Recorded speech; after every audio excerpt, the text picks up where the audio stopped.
garbage workers who pick up my freaking trash risk their lives every day more than anyone in this school system. Figure it out or get off the podium. Because you know what? There are people like me and a line of other people out there who will gladly take your seat and figure it out. Not to sound like Lauren Wolf from the New York Times, but I have chills. Hearing someone say what we've all been thinking for months and months and months on end is really amazing. And I'm very fortunate to have Brandon Michon with us right now. He is the father who was at the podium talking to Brandon. Explain to us what it was. Was it a school meeting or what? Yeah, it was a school board meeting. I actually have to give credit to my wife and actually my mother. They've been very involved for the last few months. It got me to speak at various, the meetings over the last few months. And, my wife and I and my two children, I have a 5-year-old daughter and an 8-year-old son who actually both spoke before me, and my 2-year-old was in tow. So I wish you could have heard my son speak. He was promising to wear his mask and promising to social distance as long as he could go back to class. And, my intent wasn't to upstage anybody, but, in the heat of the moment, you kind of have to show your passions. No, I totally agree. And Brandon, I got to ask you, though, I think a lot of people feel this same way, and it's a sentiment I've heard from a lot of parents, especially a lot of people concerned about their kids' welfare and their kids' education. But what led you to this point where it kind of boiled over and you just laid it out for them? Well, I think the issue is I think this is all throughout the country, right? I'm not the only parent who's speaking at school board meetings. There's lots of parents out there who been asking boards to make a plan. And a lot of these people who are elected officials who can take their kids, their own families to sporting tournaments and other social events, but they can't show up in person to the meetings that they've been elected for. And when you ask people to make a plan, you expect them to bring that forward. That's why we elect people. That's why we have this democratic society we have. And so after asking and expecting and not receiving, eventually you have to have a different tone. Just as with young children, sometimes you can ask politely, but sometimes you have to give them a stern discussion and let them know that, you need to pay attention. And Brandon, I've heard from a lot of parents who are saying that it's starting to feel as if they're being prepared to never go back, that these teachers, and whether it's the teachers' unions or the school committees, that they're getting the sense that it's never going to go back to normal. Have you gotten that sense, or do you have a little bit of hope that maybe things are going to change up in the next couple of months? Yeah, great question. Look, I try to be an optimistic person, and I always try to look on the bright side of things, and, I hope things get better. I hope, we get through this as a country, as a world, as people. This disease doesn't care about who you are, what you believe in. It affects people, but in the end, we can't run and hide. I think politics aside, it comes down to a lot of different factors. We have elected officials who are sitting back with, paychecks that they are receiving. There are a lot of families out there who've had their businesses that they've put blood, sweat, and tears into be, crushed by this pandemic, whereas the government continues to fund people's paychecks. And I don't blame the teachers because, I think a lot of teachers and the majority of the teachers actually probably want to be back in the classrooms. And it is hard to speak up out of fear of repercussions because if you're in a big business or someplace where there's, powers that be, it's hard to always speak up. And that's where I thought, my current life circumstances allow me to not have to answer to someone, above me and fear of my job. And so I felt it was a good opportunity to kind of show that passion. But I think there's more people out there, and I'm just trying to be a voice and a conduit to help people know that, we should figure out a way to get our kids back in school and get things back towards some normalcy. Brandon, you actually just answered my next question, which was going to be, were you afraid of being canceled when you made those comments? Because I think a lot of people, although they may have strong opinions, they don't want their boss to hear about it and then, deal with the repercussions. But you answered that. My next question for you is, I don't have kids. I see a lot on Twitter from parents who, are outspoken about it. But what is the at-home learning like for your kids? Especially you said you have a 5-year-old and an 8-year-old. Are they in front of the computer a lot? Like, how does it work at home? Yeah, I mean, I have a 2, 5, and 8, and actually a pregnant wife as well. So, look, those are my own life circumstances that I've chose as a family, and I'm a very family-oriented person. But, no 5-year-old, my daughter's in kindergarten, my son's in 3rd grade, and my 2-year-old just wants to play, right? So how do you do that all at the same time? Well, the hard part is my daughter went back to, part-time in-person learning before they shut it down. And her teacher, who had been, remote with her for a month before, sent my wife an email and said, and by the way, all of the teachers are great. I just want to acknowledge that. But, she said, wow, Scarlett is so wonderful. Her personality is so different than what I see on a computer. Yeah, well, what 5-year-old wants to play computer games, or not computer games, sorry, play on the computer or listen to a Zoom meeting for 6 hours? I worked in the corporate environment for a long time, and adults don't even want to pay attention to Zoom meetings for 5 hours at a time. So it's very, stressing on the family. My 8-year-old son looks defeated a lot of the times. My 2-year-old's not getting the attention from my wife because she's the at-home, proctor trying to keep them paying attention.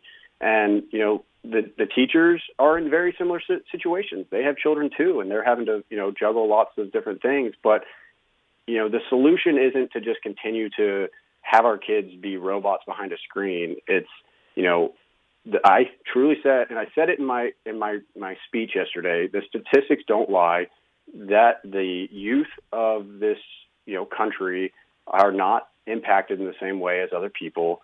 And we should, as a society, be able to figure out how to get them back safely to school and create and not lose valuable years of their lives. And like you're saying, it's following the science. That's usually what the government likes to do. That's what they tell us, at least. I'm talking to Brandon Michon. He's going viral for, I don't want to call it a rant, Brandon, because it doesn't really do it justice. You really did put into words how a lot of people feel. I tweeted it out from my account. Other people can check it out. But Brandon, I have to play for my audience here, and I hope you don't mind. I'm going to play the second part of this clip when you left the podium. And so I'm sitting there watching this, and I'm thinking, yes, he nailed it. Like, that's exactly how I feel. I hope these people listening, I hope these people at the podiums let that sink in. I hope they understand it. And then what do I hear? Can you make sure the podium's wiped down, please? And I thought, it's like talking to brick walls. So we're going to play that for you guys, and then we're going to have Brandon's reaction on the other side. I'm going to give staff an opportunity to make sure that the podium and microphone have been Please wipe it down ahead of time, please, because we don't want anything to affect us. Sir, your time is finished. Can you please leave the boardroom? It's okay. Don't worry. Thank you. I'll be back next time. And the next time. To open the freaking school! Can I ask the deputy to please make sure the gentleman leaves the boardroom? Come on, I'll walk out with you. There's another one out there. All right, let's walk.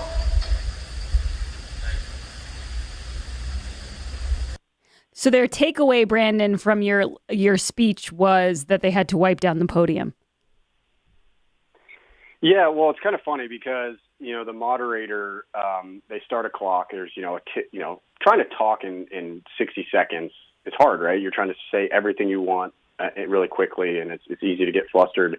But they actually buzz you with this, super loud buzzer, and I ended with, a couple seconds so you didn't hear it. But they buzz you. And the crazy thing, and look, we're adults.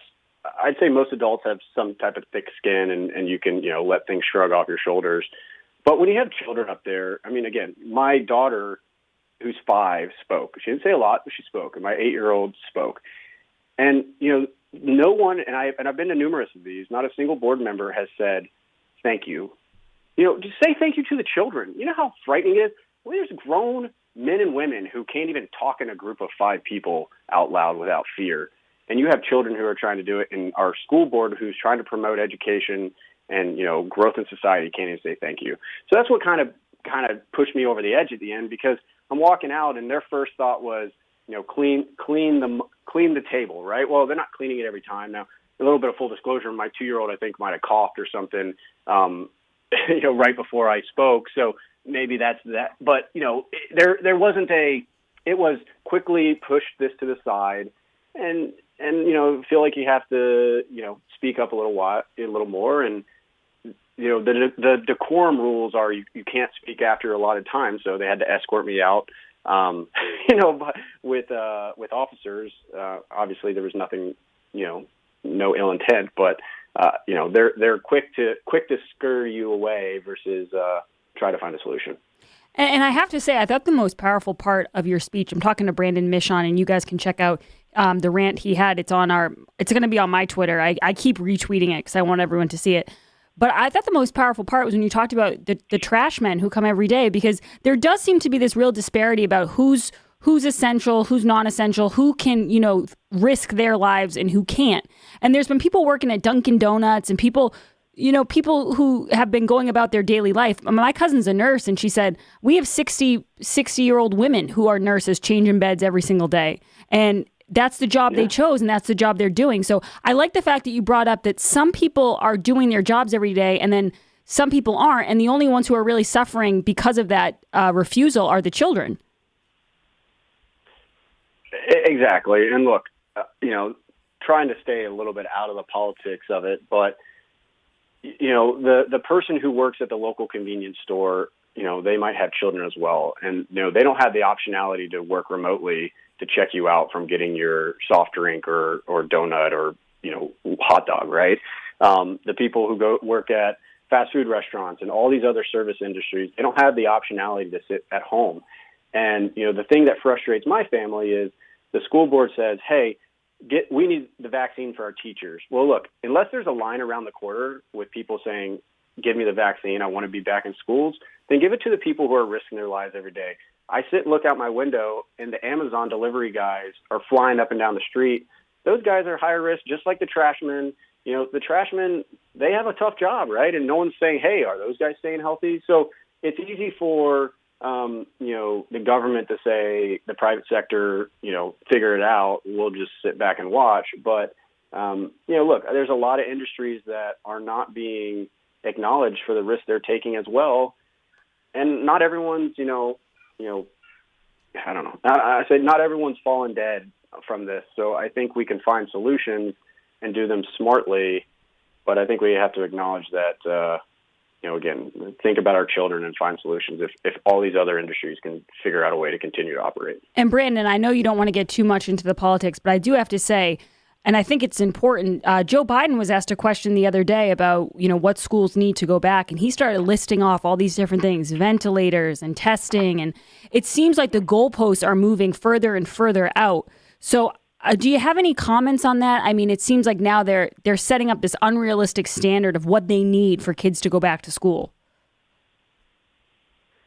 Look, I think a solution would be get a bunch of 12th graders together and have them think of ways and do it as a case study, right? Who can do it, the government or the 12th graders? I know who I'm putting my money on. Yeah, I think you could get a lot of cool, college essays out of that. Look, the government has always been a quick to take, hard to give, right? Yeah. They'll tax and you got to get your money back, right? That's why you file tax returns in April. But look, I don't want to get into the political side of it. I don't think it doesn't matter if you're red, blue, green, orange, whatever. Politically, this comes down to children and their families, and the school boards throughout the nation need to figure out ways to put that back as their priority. I think we've forgotten over this last year as the world's gotten hectic that, the children, which are the ones who are going to be taking care of us when we're older, are the priorities of our lives. And whether or not you have them directly as a citizen of your county is very important for you to care that our children are being taught and are getting the mental health side of it as well. Because, I pause to say this, but, I've been told there have been numerous suicides from children in my county, as well as a couple teachers. And, if you just say that's a couple, right, a handful, say it's 5, right, that's 5 lives that, you can say it's killed by COVID, right, because it's a direct implication of that. But, what happens as this continues, luckily my wife's in a position where she's home right now, but if she wasn't, how would my children fare? Who's there to look out for them? You got to ask for grandmother or aunts or somebody. And there's a big mental side of this that people aren't addressing. And the solution is to get them back so that they can open back up. And, I don't care who's sitting in the Oval Office. The question isn't who's sitting there. The question is, what are the real solutions? Don't move the goalpost. Put a plan in action, get it done, execute, and people will reward you for that. Brandon Michon, thank you so much for joining us. You should be very proud of your children for speaking at that, and they should be very proud of you. You did a great job. We really appreciate it. And again, everyone can find that video on my Twitter. We'll be talking more about that as the day goes on. Sticking to your New Year's resolution is a matter of making one right decision at a time. I know it's tough. It's intimidating. You feel like, oh, do I get a gym membership? What do I do? Well, I'm telling you, if you're looking to institute some healthy habits and improve your lifestyle this year, you need to check out Superbeats Heart Chews. Just 2 Superbeat Heart Chews per day give you the cardiovascular support and promote the heart-healthy energy you need to chase your goals. I like it because it really helps if you have bad circulation in your legs. It makes you feel better. Superbeats Heart Chews combine non-GMO beets and clinically researched grapeseed extract, shown to be 2 times as effective at supporting normal blood pressure than a healthy lifestyle alone. When it comes to implementing healthy habits this year, adding Superbeats Heart Chews to your daily routine is an easy decision to make. That's the best part of Superbeats. It's very easy. And now you can get a free 30-day supply of Superbeats Heart Chews, plus a free 30-day supply of their new delicious flavor, Super Grapes, with your first purchase by going to, here's the key, guys. You got to go to getsuperbeats.com/grace. That's 2 free gifts valued at over $50. Only available at getsuperbeats.com/grace. That's getsuperbeats.com/grace. Thanks again to Brandon for coming on. What a great rant that guy had. It really did give me chills. We'll tweet it out again. I'll be right back. This is The Grace Curley Show. The Grace Curley Show will be right back.